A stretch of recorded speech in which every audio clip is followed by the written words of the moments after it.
Oh, man, we're about to have some fun with our next guest, Tom Luginbill, national college football analyst with ESPN, friend of the show, friend of mine, talk some football, mix it up here. The big story coming out of the weekend, Shedeur Sanders falls in the draft, and it obviously dominated social media and the NFL draft. Good and bad. In that you had all these other guys who should have been celebrated.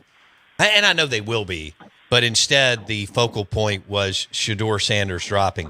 I sent Tom Luginbill a tweet by Albert Breer talking about how Shedeur Sanders fell out of the first round because of talent and performance.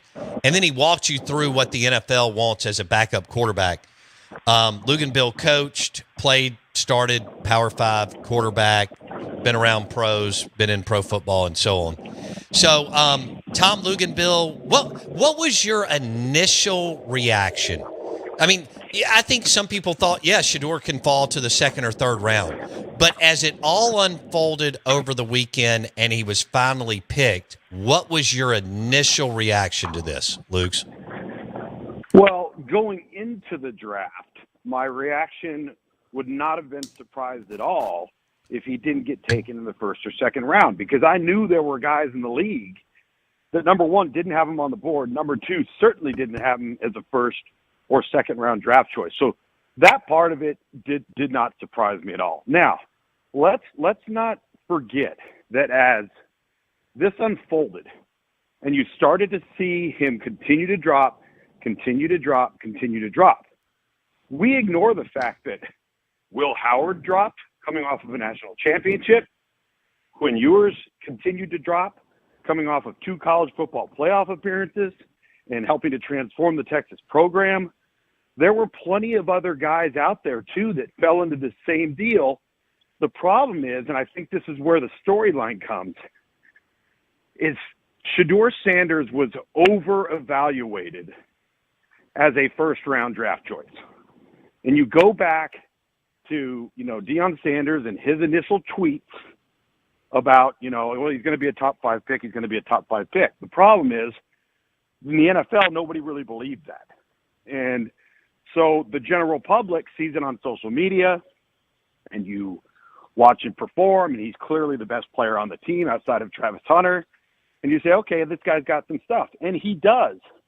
But it's kind of like what we do in high school recruiting. I tell our guys all the time, do not overgrade somebody, because the moment you overgrade them, you have nowhere to go but down. If at the end of the day, it may not be popular, but undergrade a little bit if you have to, so that you leave that cushion, that ceiling for development and growth and maturity. The exact opposite happened here with Shedeur. So he's put in an impossible position, and it was a bit of a house of cards because of everything going on around him and the entire package and the circus and whatever you want to call it. And at the end of the day, Bo, I mean, let's call this what this is. Billionaire owners don't like being told what to do. No. They don't like being meddled with. Coaches don't want to deal with distractions. And if we're going to be truly honest, as much fun as it's been to watch this over the last, 2 years, it hasn't helped because it was self-created. It was created by Shedeur and the family and Coach Prime, and now what they're experiencing is the downside to it. And you may say, oh, well, that doesn't mean he's not going to be a great player. No, it doesn't mean that. He might be a fantastic player. He might be a great player. But player evaluation is subjective, and everybody's going to have their opinion. And if there's something about the player that worries them, then they are well within their rights to say, you know what, this isn't for us. And it seems like an awful lot of teams in the league felt that way. All right, you hit on a couple of things I want to unpack. Tom Luginbill with ESPN. He's been in the college and pro game for a while. He joins us on the Farm Bureau Insurance guest line. And you're listening to 105.9 The Zone, ESPN. You mentioned coaches don't want to deal with the distractions. In the college game, they will, right? A player does that. Listen, real quick, Bo, real quick. In the pro game, they will too. if you are an elite level talent. Fair enough. There's nobody in the NFL that looked at him and said, okay, what area does he bring into the physical attributes Right. that is in the elite category? Right. And that's a fair question to ask, because if you asked them all, they would tell you, we're willing to put up with headaches. We're willing to put up some stuff to a certain degree. But, you better have a Josh Allen, Patrick Mahomes level of talent. Right. That's a great point. Myles Garrett, I mean, he's done everything he's supposed to do, but if he were to stub his toe, they would work with him. He's an elite player. Yeah. But elite player. And no circus around him. That's good. So we were talking about it earlier, Luke, and you mentioned coaches don't want to deal with the distractions and the fact that he was over-evaluated as a prospect. And then Kyle Brandt this morning said, if you're good enough, they take you. And he said the NFL is made up, front offices and head coaches are made up of desperate and nomadic people who are just trying to find a way, an edge, a whisker to win games. So if you're good enough, they want you. That's not what this was about. Now, I also said this, Luke. He may not be on a roster the Thursday night that the NFL opens up. I mean, think about that. Yeah. Well, even more interesting, and I actually love what the Browns did. I thought they did an excellent job with their draft. And when they made this move, and then they took Dylan Gabriel, and then they get the bargain rate on Shedeur Sanders, they created trade capital. So that was something they've got in their back pocket right now. But moreover, what's interesting, can you imagine if Cleveland would have had a crystal ball and known what was going to happen and doesn't make the trade with Jacksonville? They would have ended up with Travis Hunter and Shedeur Sanders. And again, that's why this whole entire thing, like I've been now, let's see, in my professional life, close to 30 years. My first 11 years was spent entirely in professional football before I moved into this role. And the one remaining constant, the thing that has not changed, is player evaluation is subjective. And we can sit here and we can check all the boxes. We can uncover all the red flags. We can evaluate the tape, go to the pro day. Those things are all like the player evaluation from the physical attribute side. That's the easy part. And I think I told you this a week ago, 2 weeks ago, when we were talking about Nico. So I thought Nico was a top 5 overall player coming out in his class, regardless of position, on physical ability. We ranked him at 23. Okay. So why did we rank him at 23? Because there are other things that play here. There are other variables. This has never changed over the course of time, that are going to play a significant role on the sink or swim, failure or success of every prospect that comes out of high school and goes into college, and every prospect that comes from college and goes on to the NFL. And more often than not, it does not have anything to do with physical ability. It's something else. And I mean, that's what like guys like Cam Ward, Jalen Hurts, Arch Manning. You don't have to worry about that stuff, Luke. Nope. You don't worry about any of it. Like if you're investigating them, okay, I'll give you a prime example. And listen, to each his own. And everybody's going to have their own flash and panache and flair and this and that. Did you see Cam Ward on draft night? Yes. He just wore a nice sport coat, T-shirt, had the Miami lapel on his sport coat, no bling, no nothing. It was just kind of all business. None of that stuff mattered to him. Like that's not in his camp. You don't think that was investigated by everybody in the NFL? And you don't think that everybody looked at that as a positive, right? Because are we focusing on the right things or are we focusing on the wrong things? And I'm not saying that applies to everybody, but little subtle examples of things just like that. Luther Burden, who at Missouri, well, I think he might have been our top receiver coming out of high school, maybe number 2, really good player, and kind of dropped a little bit from a draft perspective. And on night 1 of the NFL draft, at 1 o'clock in the morning, he's in Missouri's athletic facility running routes. Well, That stuff matters. You start jotting those things down. And when they start piling up and you start saying, okay, this guy might have a little something to him. This guy over here might be more talented, or this guy over here might be faster, but there's something here that would tell us that the bust factor is minimized. And that's what you're all trying to do, because, well, at the end of the day, what are we doing here? We're weighing risk. We're going to see how many critical factor boxes we can check, how many red flags that we can uncover. Then when we gather all of that information, what are you willing to risk when it comes to the selection of the player? Is it something you think you can manage? Right. Is it something that is extremely dangerous and you're worried to death about it, but the guy is so talented that you're willing to give it a shot, all right, knowing it might backfire? And that's all this is. It's risk management. Yeah. Tom Luginbill on the Out of Bounds show. Lugs with ESPN, college football, pro football. He joins us on the Farm Bureau Insurance guest line. Bundle your auto and home and save with your local Farm Bureau insurance agent. I want you to expand on when you're talking about the risk factor and these guys. All right, it's a meritocracy in the NFL, right? And you and I have talked about that. No question. And so I think you're hitting on something here. They're looking at this, and they just have no time for BS in this league. I mean, they're going to start cutting people this weekend at OTAs, Luke. Oh, absolutely. You know people. You've been there. You've been to all these things. I mean, expand on how much of a business this is, and how you can either pretty much play right out of the gate, or they're moving on in the NFL. This isn't developmental Dan Mullen, Bill Snyder, Frank Beamer, and all the other, wonderful college football programs and Brett Bielema that do a great job. This is a different deal. Talk about that. Yeah, no time for it whatsoever. And so what they're doing is they know that all of them are gifted, right? Physically gifted. That's the painfully obvious part. Everybody within a 50-mile radius can see it. They're all super, super gifted, all right? What they are going to bank on and what they are going to invest on, and this is why you talk to the athletic trainer, you talk to the equipment manager staff, you talk to the SID, you talk to all of the support people that are around that kid, and he doesn't think he's being watched, right? He doesn't think how he treats a trainer while he's getting his ankle taped is being evaluated.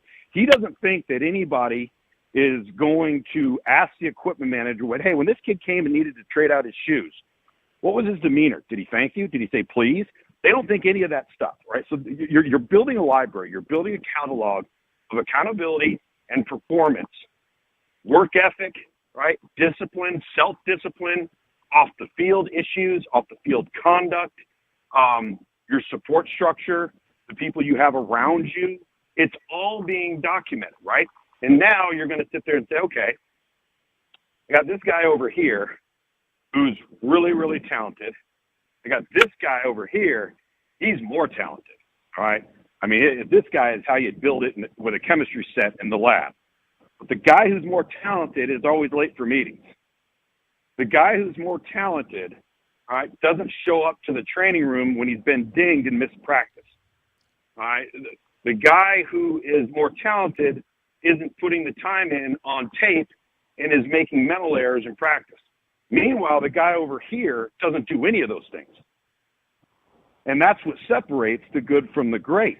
And there's a lot of that going, trust me, there's a lot of that going on in the world that I live in. Sure. With 15, 16, 17-year-olds. Now, it's more difficult on my side of it because I'm dealing with kids in a climate where there's very little accountability and they've been propped up, and there are so many unknown variables that you're trying to identify to try to do the best job you can on not missing guys.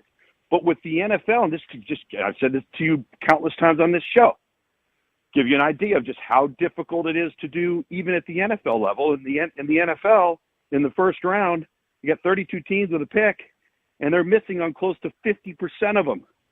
And that's with unlimited resources. Unlimited resources. To uncover every red flag, to identify every critical factor, and there's something off. There's always something, and sometimes you know it, and that's the risk part of it, right? and you take a chance anyway. And then there's going to be other times, and this happens a lot in college, from the high school to the college ranks, where it's something you couldn't identify. You didn't know about it. And all of a sudden you got the kid and it starts to manifest itself. Right. And now you're stuck with it. Right. But see, I don't know how good they're going to be, but with Cam Ward and Jackson Dart, I don't have to worry about that, Luke's. You know, I mean, no, you don't have to. You're not going to have to worry about any of that stuff. And listen, are they going to make it? Who knows? We'll all see, right? You know, we talk about almost 50% of the time, but you know, if you've done your homework, that you're not going to have the sideshow stuff that can contribute to failure. And so when you eliminate that part of it, you've given yourself a much bigger chance percentage. There, you just nailed it. Tom Luginbill with ESPN on the Out of Bounds show, driven by Rick's Pro Truck, spraying bedliners and lift kits, RPT. Okay, when you and I were going back and forth yesterday, and what Albert, you basically were hitting on it, but Albert Breer, you know, went in depth on the tweet, and he talked about, hey man, when you're the back, and you being in pro ball, and talking to all the scouts and stuff that you talked to. I thought he framed it up well, Tom Luginbill, that he said, man, when you're the backup quarterback, they don't want to hear from you. They just want your you-know-what to be ready if the dude goes down. They need you to be mentally locked in. They need you to be physically locked in. They need you to know the playbook like the back of your hand and pick up whatever you can pick up through all the training and practice and so on.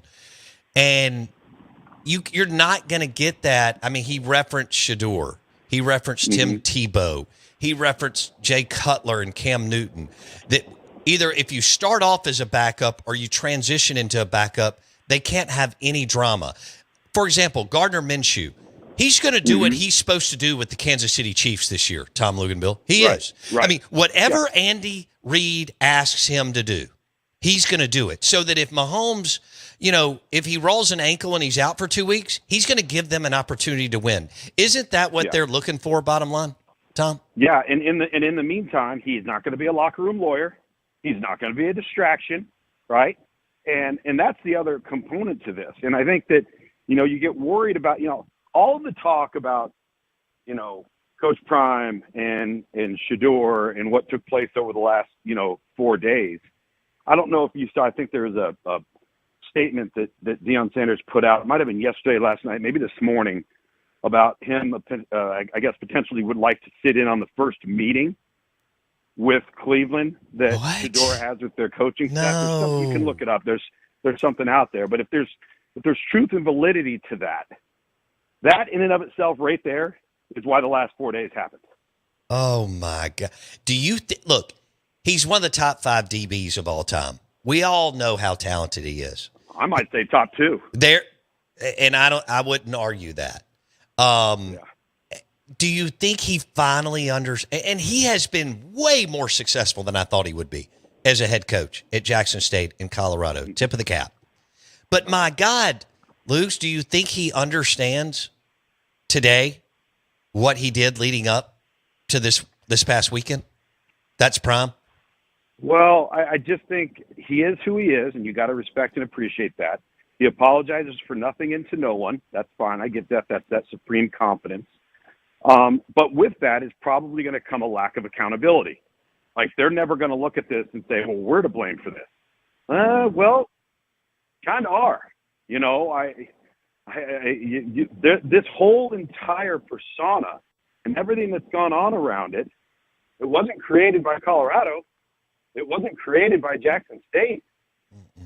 It was created by the Sanders family, and that's fine. But as with anything in life, there's an upside and a downside. And up until this point, they hadn't experienced any of the downside, and now they have. And that's life, right? I mean, that's how it goes. Unreal. I don't think he's going to be on an NFL roster Thursday night after. Oh, yeah, he will be. You think so? I think he will be. Okay. Oh, yeah. All right. The thing is, he's not. Here's the deal. He's a good player with great mental toughness, a terrific deep ball, innate accuracy. Okay. All right. He's got 3 bad habits, and I think a lot of them, unfortunately, he brought onto himself because he felt like he had to carry the program, which for the most part he did. He did. So he would hold on to the football. wait for the last chance to get the ball out because he's figuring if we go 3 and out and we put that defense on the field, we're in trouble. So he kind of played himself into bad habits. And if you do 3 things in the NFL, you hold on to the ball, you take unnecessary hits, and you get sacked a lot, you will not be in the league. And I think some of that, I don't think that's his nature instinctively, but I think it led into some of that because he was pressing so hard to carry the football team. To me, that reflects tremendous competitive temperament. But what we won't know is we won't know until he plays in the NFL whether that was bad habits that are a part of his nature or something that he doesn't have to worry about anymore. Now the clock's going to go off and he's just going to get the ball out. We don't know that yet.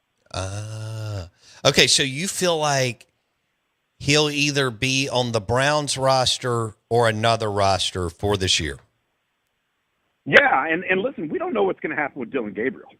I've talked to a lot of guys, too, that feel like if Dylan Gabriel was 3 inches taller and had a slightly stronger arm, because everybody in the NFL was enamored with his production because that's all he did was produce. And remember, look what's happening with these 5- and 6-year guys. It's not a coincidence that Bo Nix and Jaden Daniels performed well last year. All right? You get another guy like Dylan Gabriel, if you were to make a roster, who's to say Dylan Gabriel won't be Chase Daniel and play 13, 14 years? That wouldn't surprise me. Yeah, get you out of trouble, be a number 2, get you out of a quarter, get you out of 2 games, play well enough to always have a contract on the table. Right. That could easily happen. Gardner, so the question is, Fitzmagic, Jameis. Yeah. Exactly.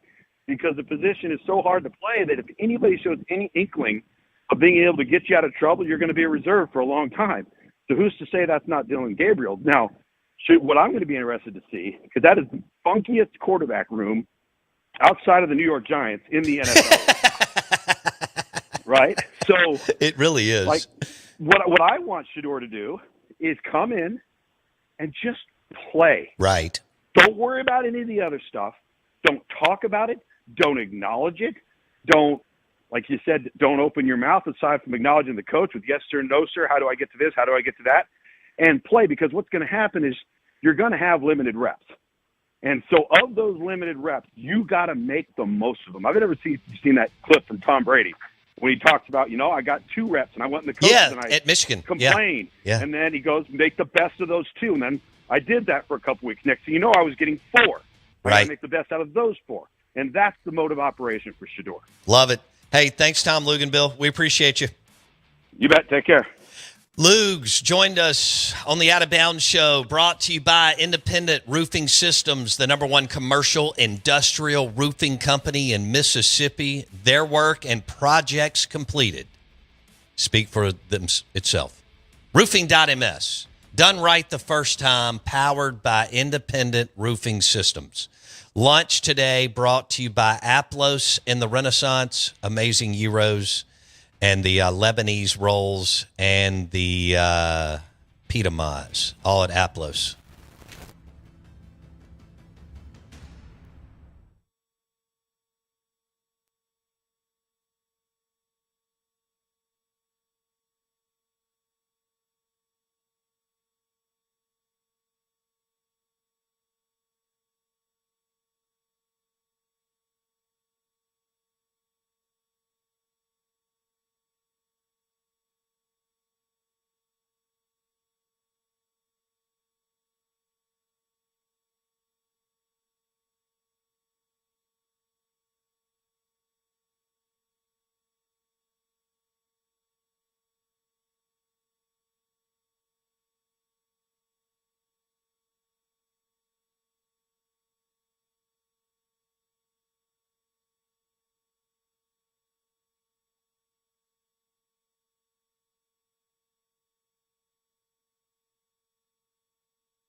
kids, what time is it? It's 9 a.m.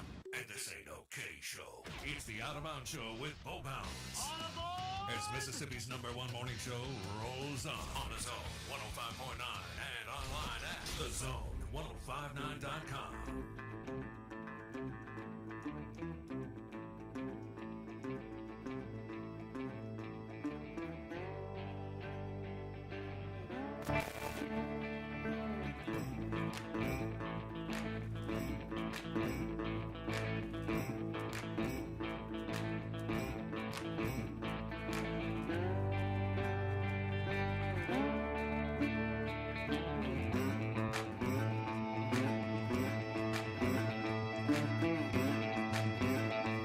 Good morning. Welcome in. We are the Out of Bounds Show. We're brought to you by RPT, Rick's Pro Truck, Gluckstadt, Madison, Flowood, RPT Commercial, Spray-In Bedliners, Lift Kits, Tires and Wheels, WeatherTech Floor Guards, and more. Follow Rick's Pro Truck on social media, Instagram and Facebook. ricksprotruck.com. Good morning. Welcome in. We ordered Aplos Friday, Jackson Meadows, for dinner. Ella Hall came in town, and she requested Aplos, which means Dad goes and gets Aplos. Good request. It was a good request, and so I dove in there late afternoon. I don't know where I'd been. Oh, I went by Spring Street Cigars and the Rogue. Nice. To see their progress.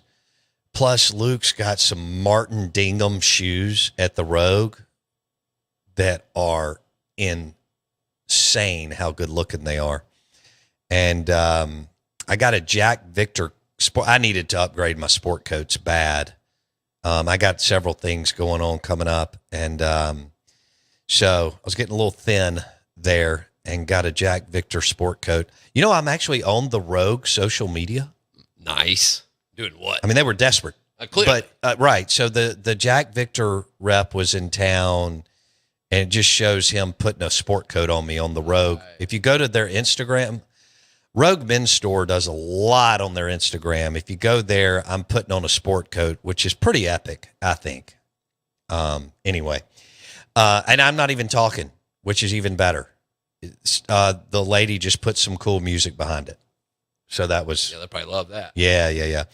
But we went to Aplos, and I picked up the dip trio. Nice. We did veggies and pita. And of course. And then Ella Hall got a Euro plate, and then I ordered us a Supreme pizza, which Winnie and I really didn't eat a lot on Friday night. I had a slice, and then last night she got it out of the or yesterday afternoon, she got it out of the refrigerator. We went and took several laps on the boat and so on. Ella Hall had gone back to Starkville, so that, it was just kind of us. And she put the Aplos Supreme Pizza, and K Money had recommended this because he knows he worked there.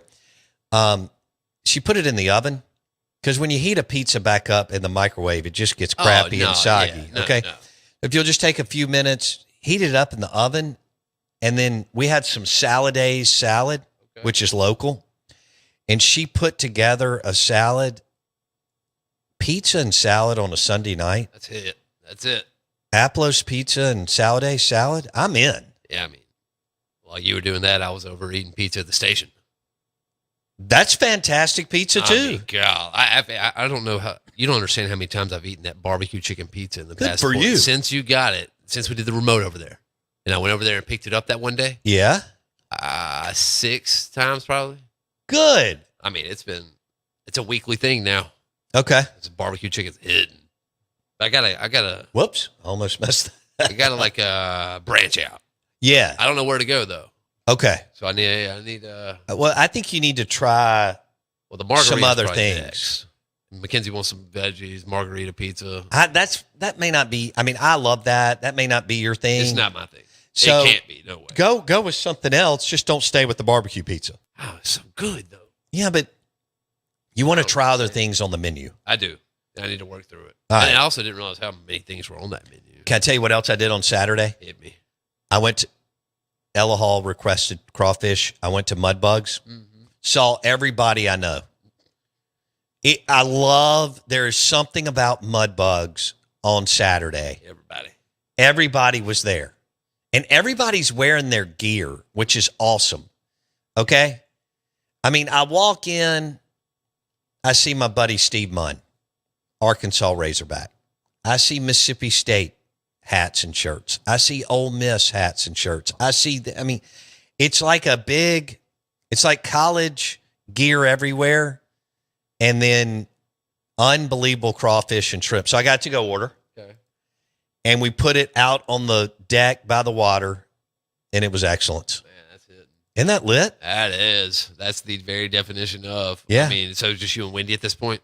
And El Hall. Saturday. Okay, all right. She left yesterday. Where's my man Wilkes at?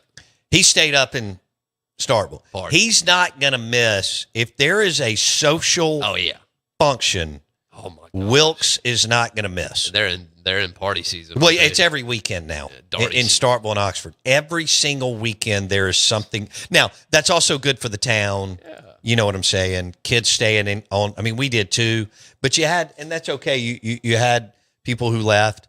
Ella Hall's done it. Yeah, been there and done that. And she had been to a party on Friday. She had gotten invited to a party on Thursday night. She went to that, and then she came home on Friday. But he's not going to miss anything. No. Not one thing. No. What year is he now? He's a sophomore. Oh, man. Yeah. Yeah. Man. Yeah, he's hitting the stride. I would say you're right. This is when the stride starts, at least. You don't have your bearings about you as a freshman. Yeah, you're just trying to figure it out, man. Through, man. You know, you kind of, and I also think that, and this is a lot of Mississippi State and Ole Miss kids, and there's nothing wrong with this. Same with Alabama and all. When you grow up on that campus and in that town, it's different. I mean, they had already been up there a million times, which I think is great. That's both good, and then for other kids who've never been there, there's a newness component factor and all that. That's great too. Hey, the Dancing Rabbit Golf text line is 601-885-3776. 601-885-3776. Ole Miss, did Ole Miss have 8 guys drafted? 8? Yeah. Dang. Was it 8 or 9? I just counted 8. Did I miss one? You count. It depends. You count Quinshon. No, I'm counting Ole Miss players right now. Then we can start adding to. All right, so I've got, am I missing one? I've got Walter Nolan, Jackson Dart, Trey Harris, Trey Amos, Princely, Jordan Watkins, Chris Paul Jr., J.J. Pegues. Did I miss one, Jackson? No. Yeah.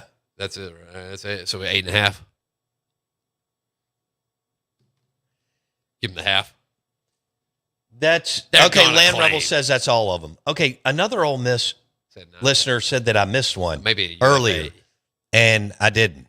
So that was it. That's a hell of a draft for Lane Kiffin and Ole Miss football. Mississippi State didn't have one player drafted. That is all you need to know about people burning down the damn program. From 2010 until last year, 2024, you had players drafted. Okay? A bunch of them in the first and second round. I mean, good Lord. You had Fletcher Cox and, Montez Sweat, and Jeffrey Simmons, and all these guys. Jonathan Abram, Emmanuel Forbes, all went in the first round.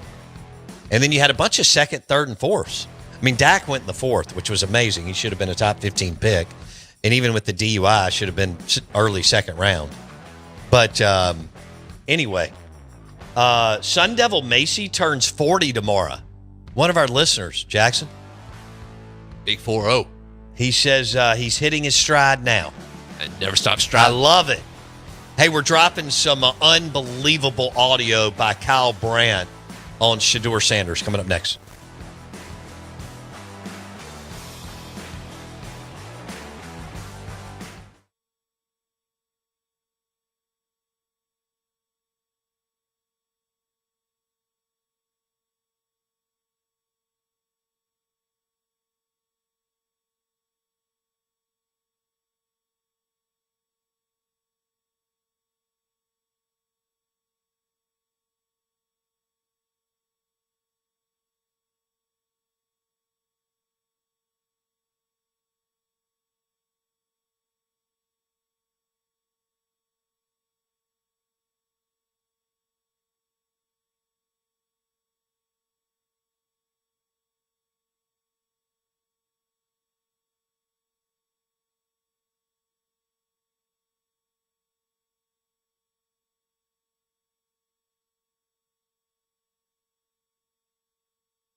Hey, I want y'all to know that I love all of you, and I appreciate you listening, to the show, and we have fun.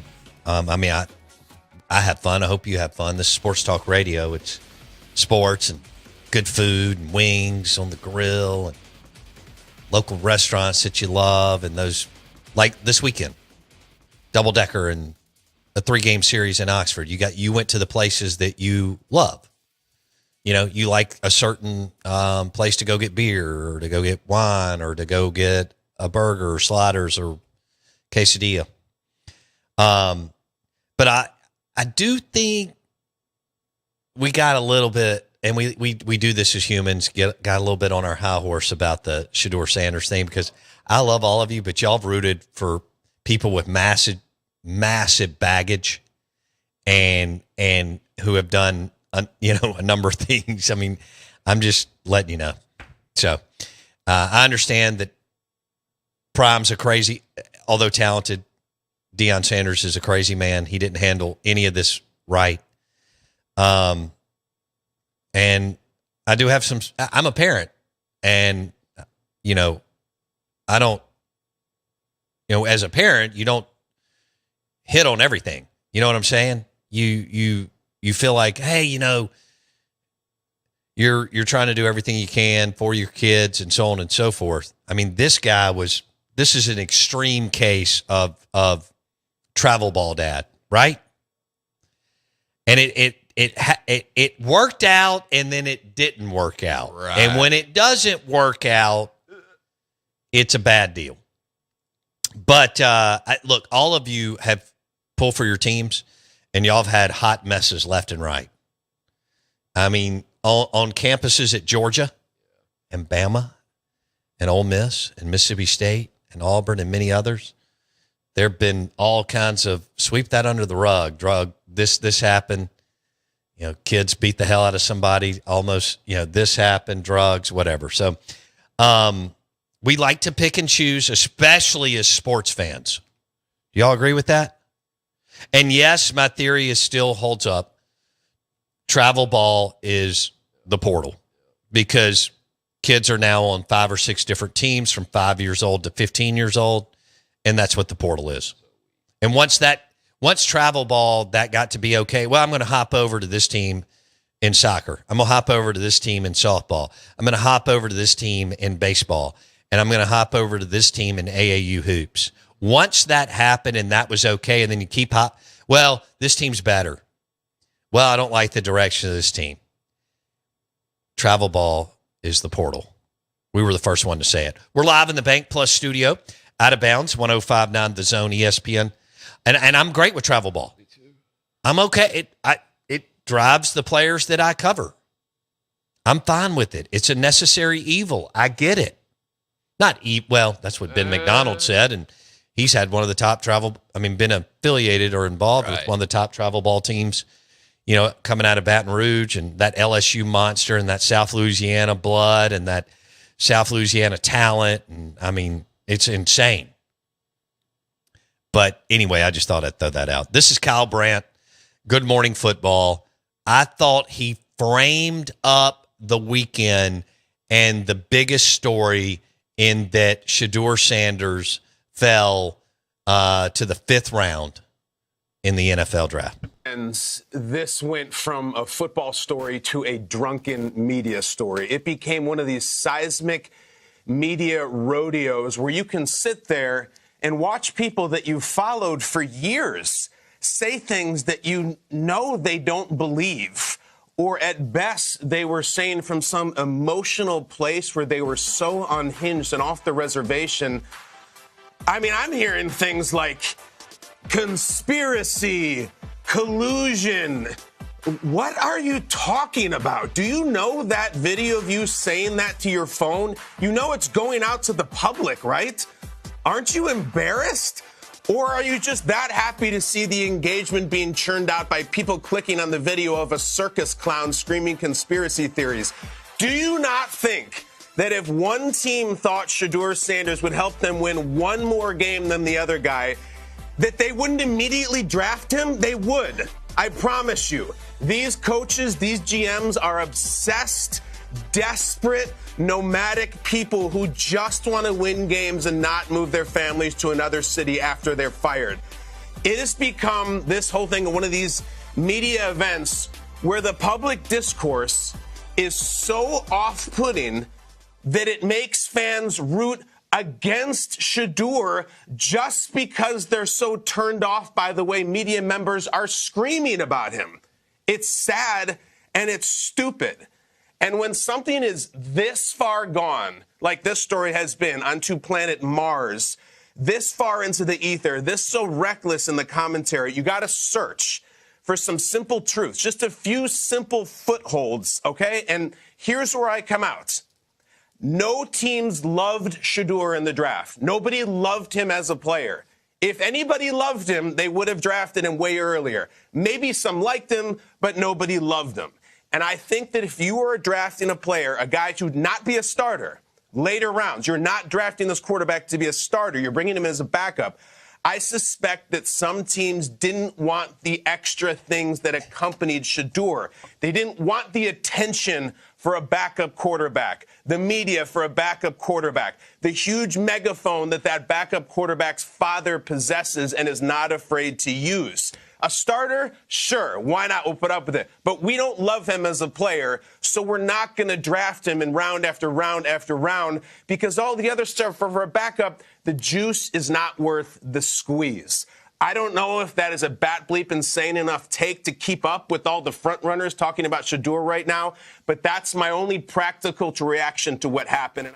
Well, I thought Kyle Brandt, who covers the NFL for the NFL Network, absolutely crushed it there. And he said, all right, so nobody loved him. Nobody thought he was an elite player. That's okay. He's a good player. But nobody loved him, and no one thought he was an elite player. That was his dad that was telling you. And some in the media, like Mel Kiper Jr. over the weekend, who threw a fit and embarrassed himself, along with Phil Yates and others. Finally, Reese Davis called out Mel Kiper. Y'all saw that on the set. I mean, Reese just said, he just called his, good Lord. Mel was throwing a fit all weekend. All right. I thought Kyle Brandt really hit it when he's talking about NFL personnel, general managers, assistant general managers, head of, pro personnel and head coaches. This is where I thought Kyle Brandt crushed it in that audio. He said, those people are obsessed, desperate, nomadic people who don't want to get fired and move again. So hell yes, they will bring you in if you are talented enough. And the bottom line is his talent compared to the baggage wasn't enough to take him in the first 4 rounds. Shedeur's talent, right? And then you weigh the baggage, wasn't good enough. He got passed multiple times. Now, Luginbill disagreed with me. And the way he framed it up, I thought was, I said, I don't even know if he'll be on an NFL roster. And he said he will be. Because he is talented enough to make it. I guess if he stays low key, then he will be because of his competitive temperament, his arm, and so on. They just showed Jackson Dart and his mom again on Good Morning Football. And she was one of the stars of the draft, too. Tom Luginbill was awesome today. If you missed that, it'll be on Spotify or Apple Podcasts.